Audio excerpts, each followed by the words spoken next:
Barstool Rugby fans, how we doing? Dylan Saucedo here, and we are back for some more Man of the Match interviews with the Seawolves. Very excited for the next interview today. We just had JP on and had some technical difficulties. Got cut off there and finished up that interview. We're on the last question there and got cut off there. Our next guest is going to be Connor Mooneyham, so going to have him on next. But going to see if JP is going to hop back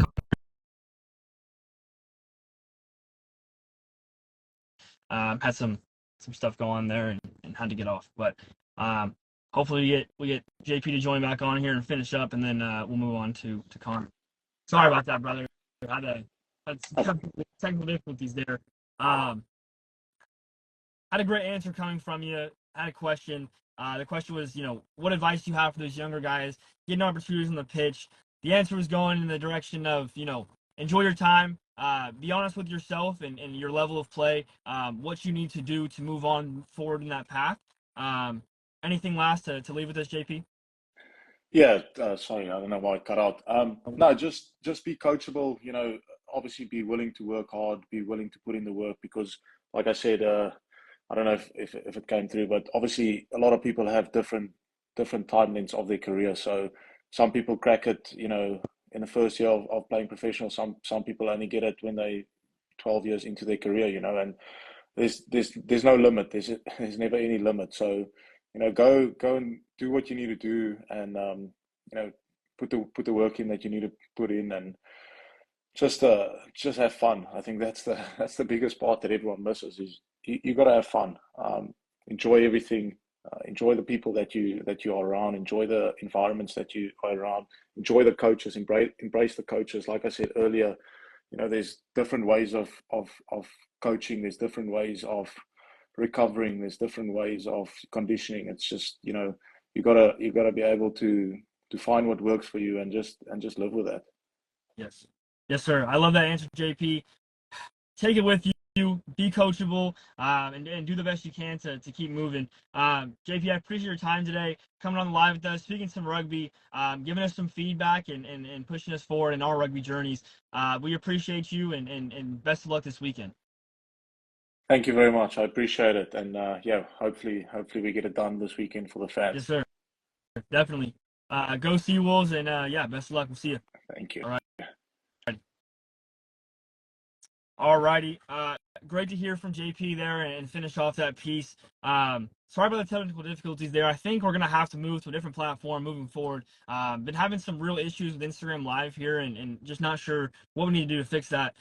Next going to be joining us is Connor Mooneyham, #1 MLR draft pick of all time. 2020 draft was the inaugural collegiate draft, so he was drafted in that. Has been electric in the MLR. A great winger to watch, and just made his debut for the USA this last weekend. Very excited to get him on today and get some of his feedback as well.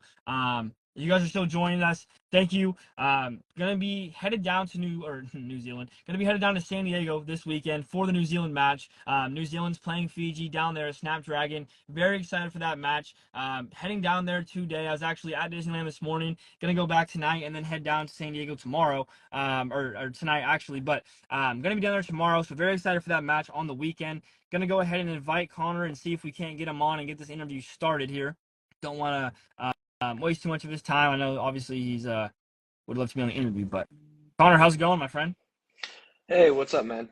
Doing very well. So Connor, great to meet you. I'm trying to get the phone figured out here. There we go.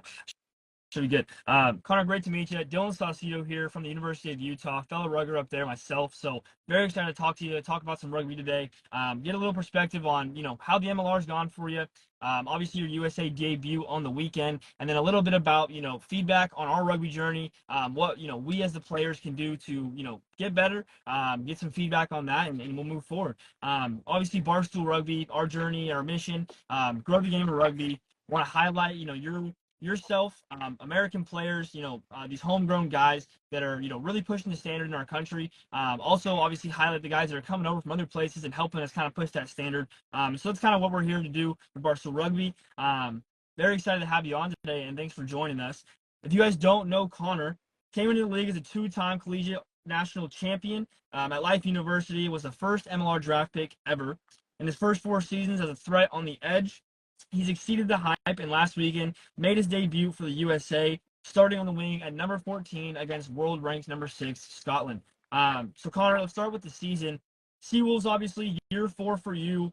Second in Seattle, 11-5 finish in the regular season, and a home game this weekend for you boys. Obviously, a really familiar opponent, big rival for you guys this weekend in the Legion. Got to get through this week, of course, but we're aiming for that shield. What do you guys need to get through this week in the back line in order to kind of move on and keep getting that, having that chase, I guess, for the shield? Yeah, I feel like the messaging for this week has been kind of the same as the past few weeks in the season.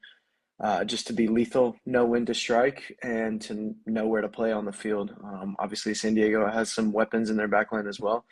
But yeah, we know what we can do, and we know how lethal we are. Definitely. No, and we've seen it this season. The Seawolves have been absolutely electric. Guys like you, guys like Jade, guys like Mac, JP, tearing it up on the field. You guys have had a real good connection up there, right? I've seen that. It's been, pertinent in the past couple years, I guess, from the Seawolves. The organization just has some kind of culture up there that just, is unbreakable.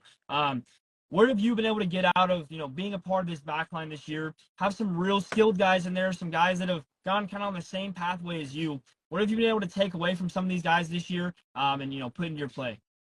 Yeah, I feel like this is the first season where we have guys that are super young, Mhm. that kind of just came out of college. Shout out Big Red coming over to us and playing with us. And then we also have some of the more experienced guys in TP and some of the guys who kind of have been around for a while and played Super Rugby. And it's good to hear their insight Yeah. From both sides of the spectrum and just learning what they have to say. Definitely. Definitely. That's great to hear. As a guy, as young as yourself, still making your way. Obviously, you made your way, but still, getting into the prime of your career, right? Obviously, regular season ends, feeling good about preparing for the playoffs, and USA gives you a call. Or a start for you last weekend against number 6 in the world. Massive match. Obviously, these guys are, a piece of the Six Nations. Just played in the World Cup. These guys are high level rugby players. Talk about representing your country on the big stage. What did that mean to you, being able to make that break on home soil? Yeah, I mean, my wife and kid and my dad were able to make the journey out there to DC and to watch the game live, which was massive for me, just having that type of support in the stadium. And honestly, I was talking to them after the game, and I was like, these are emotions that I've probably never felt before in my career. Just putting on that USA jersey, kind of dreaming as a kid that you're gonna someday represent your country, and hearing the national anthem go and in front of what 20 plus K fans Yeah. in a big stadium. No, it was awesome. Yes, that's great. I love to hear how guys feel about that, right? Because it really is one of the greatest opportunities, in my eyes at least, that you can have in rugby, right? Representing your country, being able to represent your family, and doing that on home soil at your age, a great opportunity, nonetheless. Obviously, the MLR is getting up to that kind of high level of play, and I'm sure it's very much prepared you for that international level of rugby. We're getting to that standard. What do you think the MLR really needs to do, or the USA in general, I guess, needs to do in order to kind of grow that level of play, and prepare us to play and maybe win some of these, matches against number 6 in the world like Scotland? Yeah, first and foremost, I think you just need to continue to develop the domestic talent. And I think that we are doing a good job in the MLR of getting these players over from overseas. So a lot of these USA boys can learn from them. Um, in the past, when the league was still growing, you see a lot of guys kind of past their prime Yeah. and coming over to the States and just kind of playing in this league, saying like, oh, I just want to retire in the US. But now you're seeing guys come over in their prime. Yes. Examples of Jade Stigling and guys like that coming over and just balling out, and it's just us taking notes from them and trying to better ourselves from the players around us. Definitely. No, I love to hear that, right? Because I think, that is kind of the next step.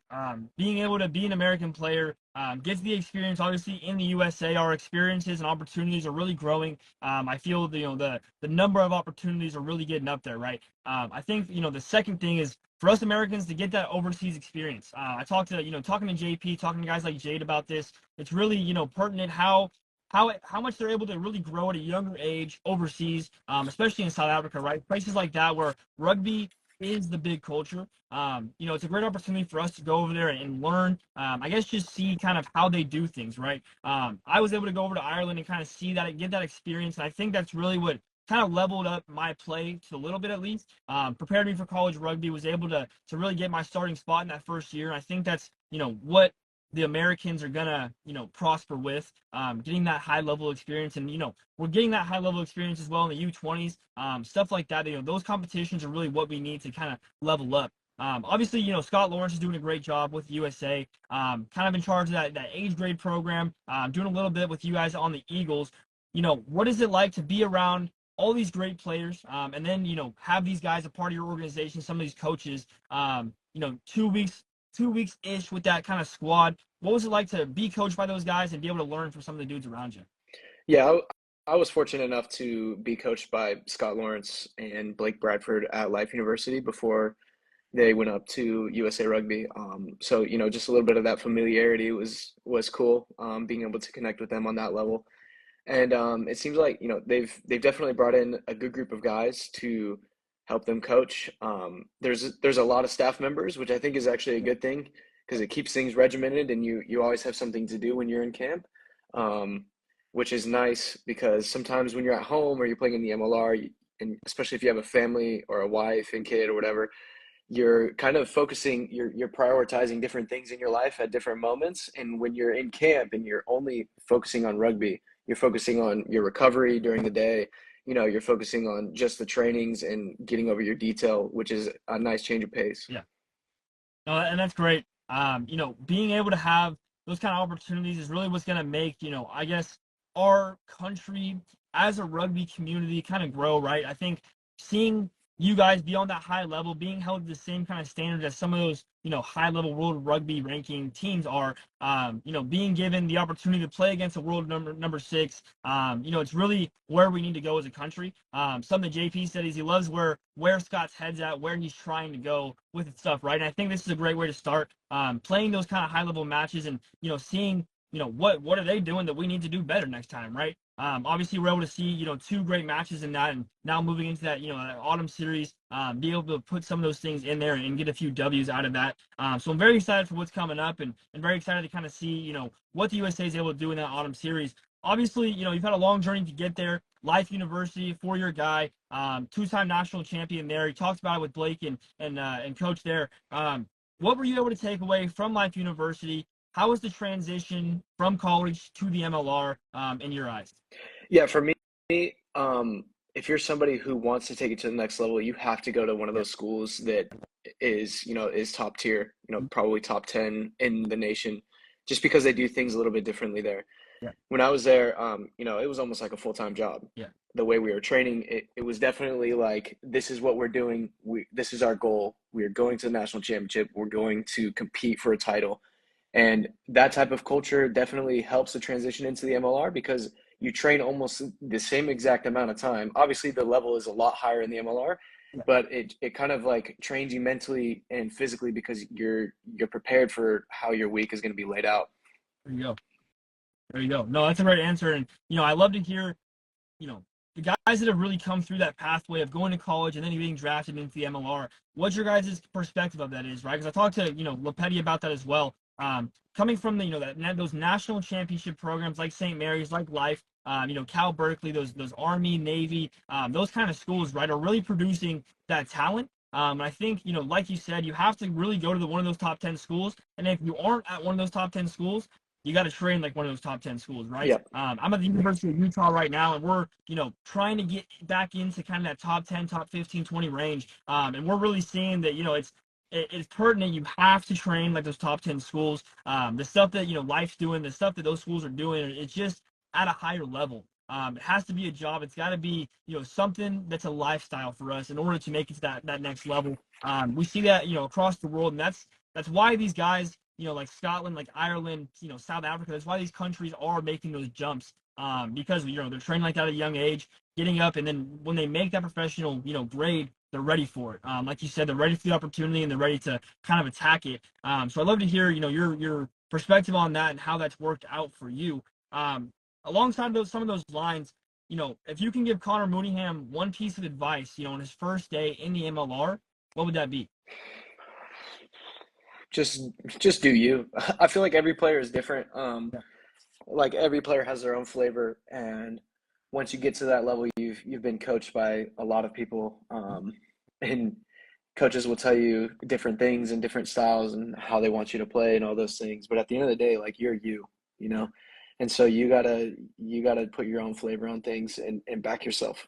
Love that. Back yourself, be ready for the opportunity, put your flavor on it. I love to hear that response. Want to talk a little bit more about your rugby journey now, getting to life, getting to the MLR, obviously what it took to be there. I know you grew up in Rockland a little bit, close to where I grew up, down in Orangevale. I know you Oh, went to nice. Casa Roble High School, so it's cool to see that when I was doing a little bit of research on you.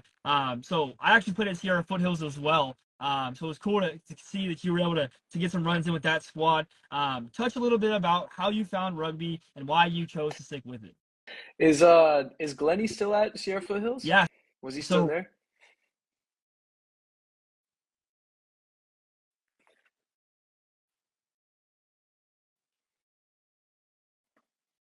and the youth program's doing a great job right now. So if he is, then he's doing a phenomenal job over there. Haven't been in the program in a couple years, but Yeah, so for me, I feel like that's the difference. The clubs like Sierra Foothills, as well, like the Granite Bays of America, the yeah, Gonzagas.